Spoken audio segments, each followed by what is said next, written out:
Pernikahan di atas kertas.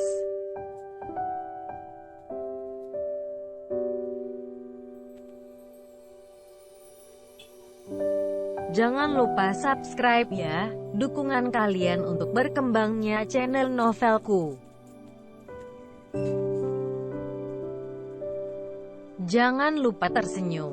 Kamu berhak bahagia, setidaknya untuk orang-orang yang kamu sayangi. Jangan lupa jaga kesehatan ya.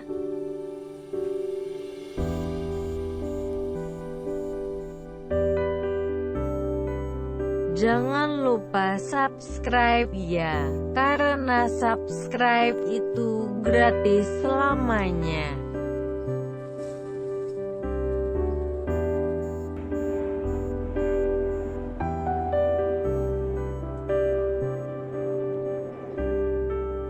Chapter 23. Kamu sering perawatan wajah ya? Pantas jika kamu sangat cantik dan menarik. Aku temenin boleh ya? Tanya Aksa mencoba akrab. Gak usah Kak, ini klinik kecantikan khusus untuk wanita. Permisi, ucap Agnes terburu-buru berlalu. Agnes, kenapa buru-buru pergi? Tanya Aksa kesal. Aksa mulai menyesali perbuatannya yang keterlaluan. Terlihat jelas Agnes merasa begitu risih dengan perkataan laki-laki itu. Aksa hanya tersenyum simpul melihat Agnes masuk ke dalam klinik. Ada perasaan tersendiri yang menggelora di dalam raganya. Kenapa gadis itu begitu menarik, gumam Aksa. Senja mengerjapkan matanya berkali-kali, seolah menyadarkan diri bahwa saat ini masih berada di kamarnya, bukan di rumah sakit lagi. Rasanya ia sudah muak dengan aroma rumah sakit yang begitu khas, dengan diikuti suntikan dari infusan di tangannya. Syukurlah kali ini aku masih bisa diselamatkan tanpa harus ke rumah sakit. Senja mulai bangkit dari rebahnya. Ia mengambil segelas air mineral yang ada di atas nakas, dan meminum perlahan sambil menyadarkan diri lagi. Hari ini genap 2 minggu Fauzan berada di Dubai. Harusnya aku senang, tapi kenapa malah selalu memikirkannya, ucap Senja sambil melirik kalender. Senja terdiam dan bertengkar sejenak dengan apa yang ia rasakan saat ini. Ia pun begitu tak percaya dengan perasaannya sendiri.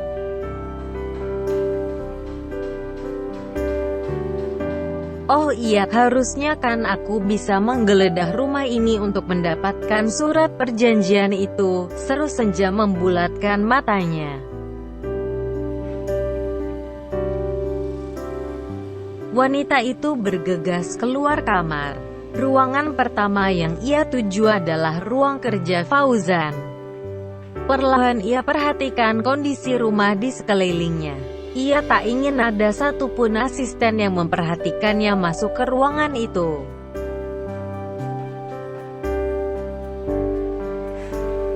Sesampainya di ruangan itu, kembali ia dibingungkan dengan rak-rak dokumen yang banyak. Terlihat jelas koleksi buku menandakan bahwa ia memiliki suami yang senang membaca.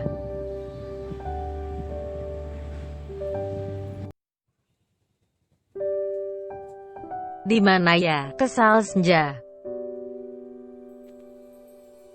Sudah beberapa dokumen yang ia buka, masih saja belum ia temukan apa yang ia cari. Sedangkan rasa lelah menghampirinya lagi.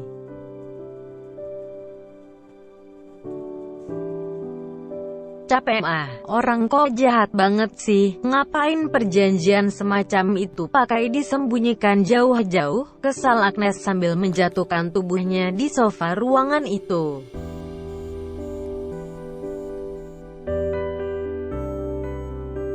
Sambil menetralkan deru nafasnya, Senja kembali menatapi dokumen dan buku-buku tebal yang tersusun rapi di ruangan itu.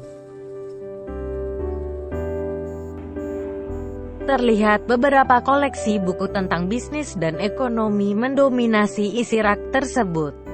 Tapi ada satu paket buku yang berisi beberapa jilid yang menarik perhatiannya.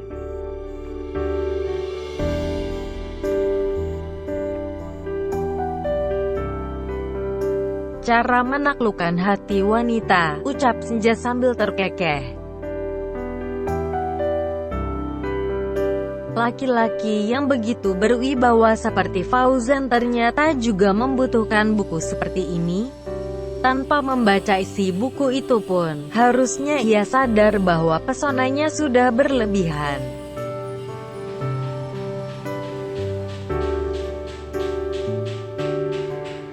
Bisa-bisanya Fauzan mengoleksi buku seperti ini, aneh. Bahkan sampai jilid kelima, ucap Senja kembali tertawa lepas.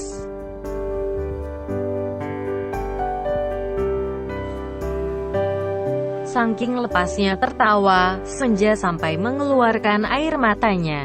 Ya, air mata kali ini bukanlah air mata kesedihan, melainkan bahagia. Bahagia karena melihat koleksi buku Fauzan, sesederhana itu. Haduh, capek juga ketawa. Gara-gara gak ketemu isi perjanjian itu, malah jadi buka-buka hal yang gak jelas begini, ucap Senja mengembalikan buku tersebut ke tempat semula.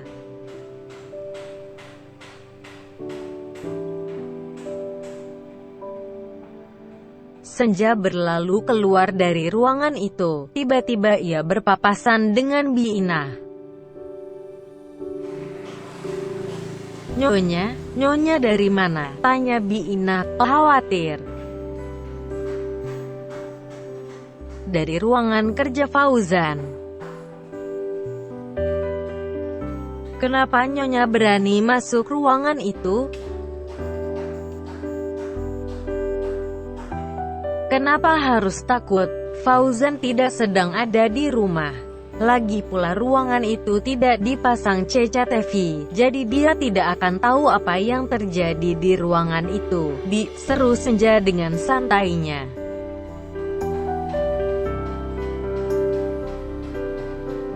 Di sisi lain, ternyata ada laki-laki yang tengah memperhatikan aktivitas Senja.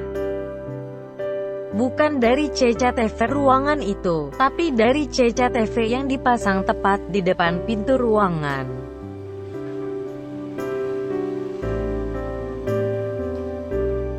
Bagus sayang, semakin kamu ingin tahu tentang perjanjian itu, tanpa sadar kamu juga mulai mengenali siapa aku dan bagaimana karakterku yang sebenarnya, ucap Fauzan dari negara seberang.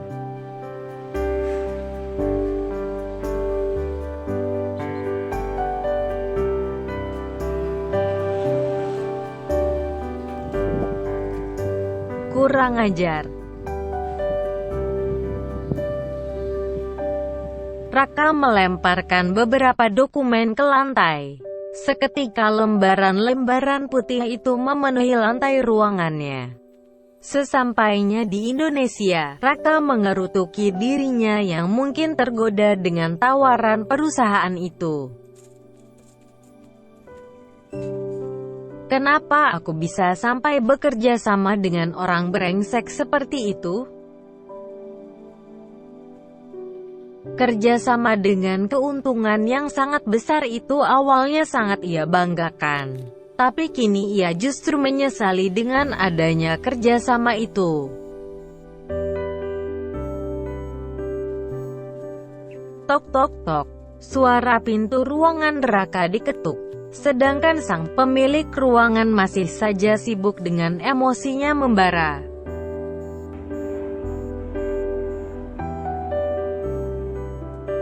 "Permisi Pak, Bapak memanggil saya?" tanya Arya menghampiri.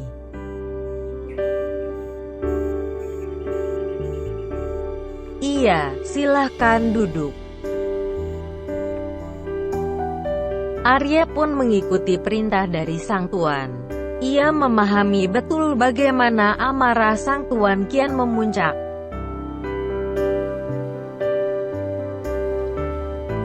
"Jadi bagaimana? Kamu sudah mencari tahu tentang hubungan Fauzan dengan perusahaan Tuan Abdelaziz?" tanya Raka tak sabar.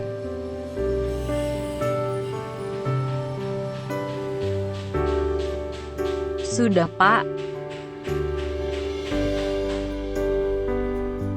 "Apa hasilnya?" tanya Fauzan penasaran.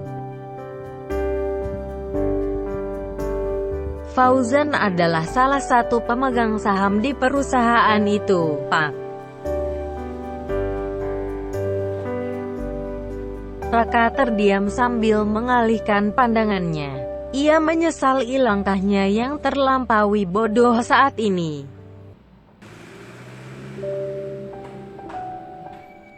"Berapa persen saham yang ia miliki?" "Sekitar 40%, Pak." Kembali Raka terdiam dalam berpikir keras. Seorang ambisionis semacam Fauzan pasti tidak akan mungkin puas dengan kepemilikan saham sekecil itu. "Dan saya mendapatkan informasi terbaru bahwa saat ini masalah internal perusahaan Tuan Abdelaziz semakin parah, Pak." "Parah? Bagaimana?" tanya Raka mencoba memahami.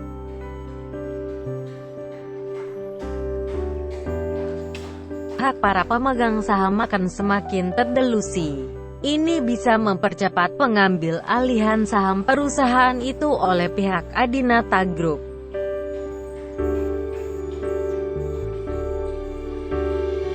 "Benar-benar licik. Saya sudah yakin, ia pasti tidak akan puas dengan pencapaian sekecil itu," seru Raka mengungkit kelicikan musuhnya.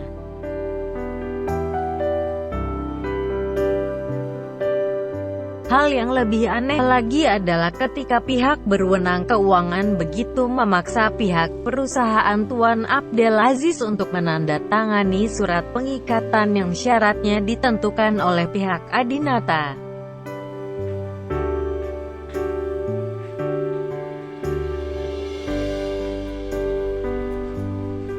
Keterlaluan. Pihak Tuan Abdelaziz harusnya menggugat itu pengadilan. Jangankan melepaskan saham, menjaminkan saja harus persetujuan semua pemegang saham.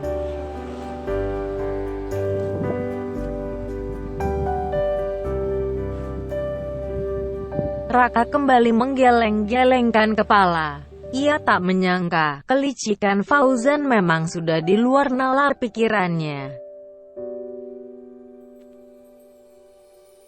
Kekuasaannya sudah tidak bisa diragukan lagi di dunia bisnis. Hal ini semakin membuat Raka harus lebih berhati-hati. "Sudah Pak, saat ini sedang dalam proses hukum. Maka dari itu, RUPS luar biasa saat itu belum menemui titik terang dari para pemegang saham mayoritas.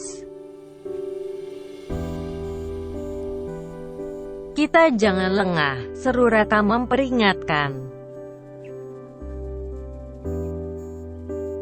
"Benar Pak Fauzan sudah terkenal dengan keahliannya dalam mengakuisisi perusahaan-perusahaan yang tengah mendekati pilot.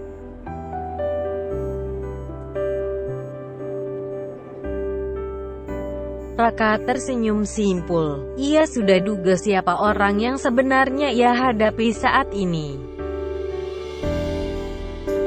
Apalagi saat ini nilai dolar terus meningkat Pak. Beberapa pakar ekonomi sudah memprediksi bahwa negara kita akan mengalami inflasi besar-besaran.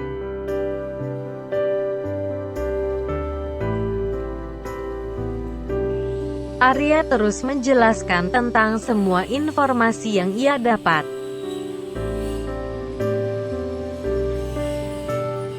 Ini akan menjadi investasi yang sangat besar untuknya, ucap Raka menimpali.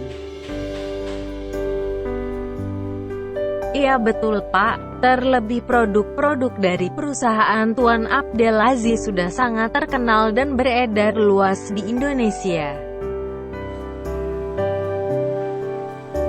Ya, itulah salah satu alasan mengapa saya sangat bersemangat saat diberikan tawaran kerjasama itu. Arya mengerti betul apa yang dirasakan Raka. Perusahaan yang masih merintis tentunya akan begitu bersemangat jika ada perusahaan multinasional mengajak kerjasama.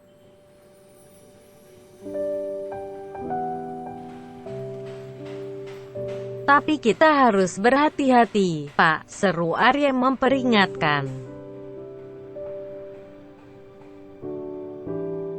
Kita sudah terlanjur masuki kandang macan. Ibaratnya seperti itu, Pak. Di dalam kontrak perjanjian kerjasama itu, kita tidak bisa sembarangan membatalkan kontrak. Membatalkan kontrak hanya karena salah satu pemilik sahamnya itu termasuk musuh, tentu tidak mudah.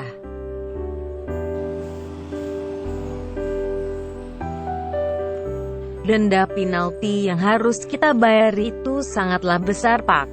Perusahaan kita bisa langsung kehabisan modal jika membayar denda itu, Pak. Raka menyimak semua penjelasan dari sang sekretaris. Ia sangat percaya bahwa Arya tidak akan memberikan informasi yang salah.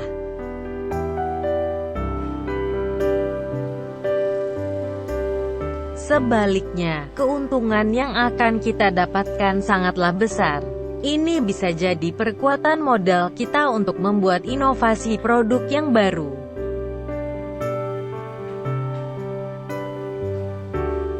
Iya, si malakama kita sudah terlanjur tercebur begitu dalam.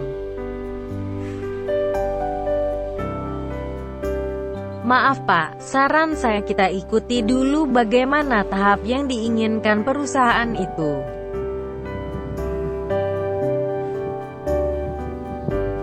Raka tertunduk seolah ia mundur akan ambisinya.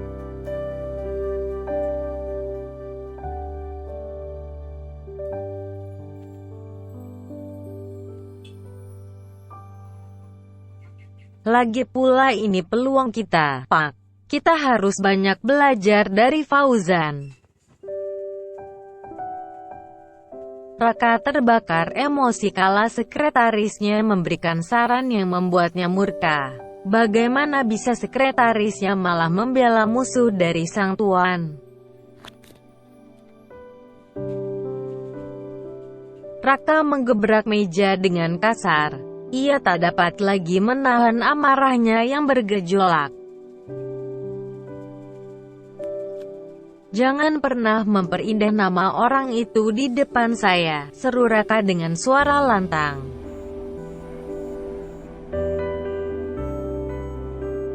Maaf Pak, ucap Arya tertunduk. Silahkan keluar, seru Raka sambil menghela nafasnya kasar.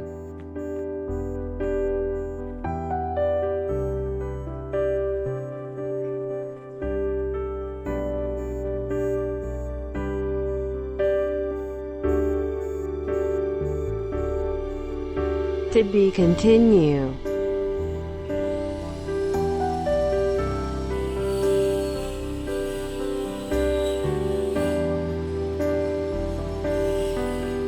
Jangan lupa subscribe dan follow Instagramku Yao.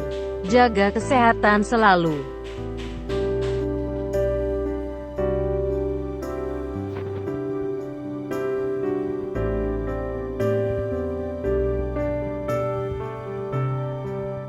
Thanks for watching.